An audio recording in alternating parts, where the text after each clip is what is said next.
what could we be looking out for? What signs might we see as a colleague, or as a parent or a friend? How would we know, especially with so many people working from home these days? We don't have that in-person contact as much as perhaps previously. What can we do to be aware? That is the really great struggle right now with working from home, or for students doing school for home, online learning. That has been one of the major concerns that has come up because of all the quarantine, is that people, one, are just more isolated. So that in itself increased risk, not just for self-injury, but for depression, anxiety. We know that's just through the roof. Yes. Yeah. But I think when you see some of the changing in clothes, now right now it's winter up in our hemisphere, so long sleeves not going to be too surprising. But when it gets to be spring and summer and someone's still wearing long sleeves and they really make this conscious decision, and that's not typically been their fashion sense, you might go, well, that's interesting. It's not necessarily saying that's what they're doing, but it's one piece of it. You do look for the shift in the mood. I mean, just depression and or anxiety. This is a unique part people don't often think about. Perfectionism and self-injury have a correlation. Can you talk about that? Because I think that's really interesting and something that, as you said, we often don't notice. Perfectionism is seen as a really good attribute to have in a lot of ways. We go to a job interview and what's your weakness? Oh, I'm a perfectionist. And it means more than that, though. It does mean more than that. There's a really dark side to perfectionism.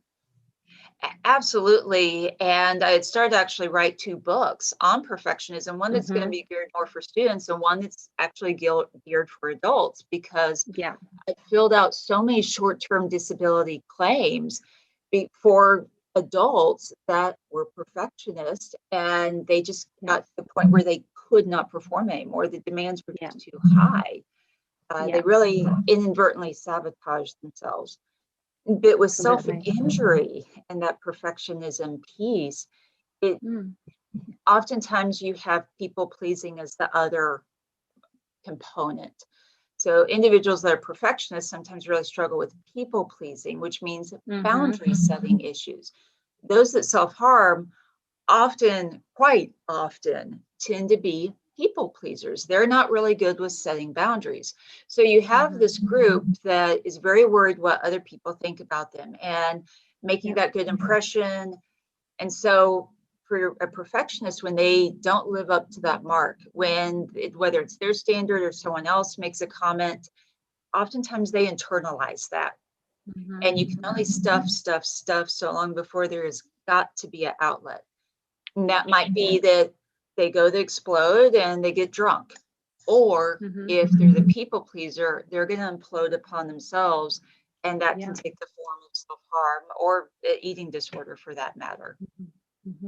And that, you mentioned you had 30 plus reasons why people would do it. That sort of, is it a punishment? Is it a guilt thing, or either or both? It sounds like every person has a very unique sort of pattern of how they do stress, anxiety, perfectionism, depression, and then how they try and manage those feelings and emotions as well. Even within the category, if you like, the mental health category of self-injury, there's going to be so many different individuals with a different story, so to speak. Would that be right?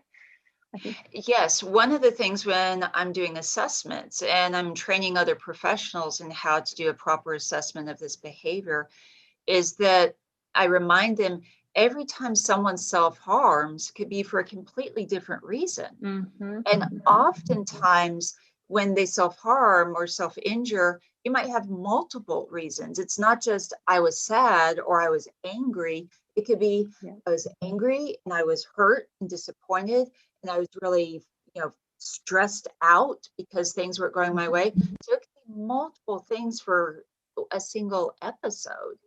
So we have to be very careful about not making those assumptions of, well, people that Yes. injure, they must just all be depressed. Well, that's not the case.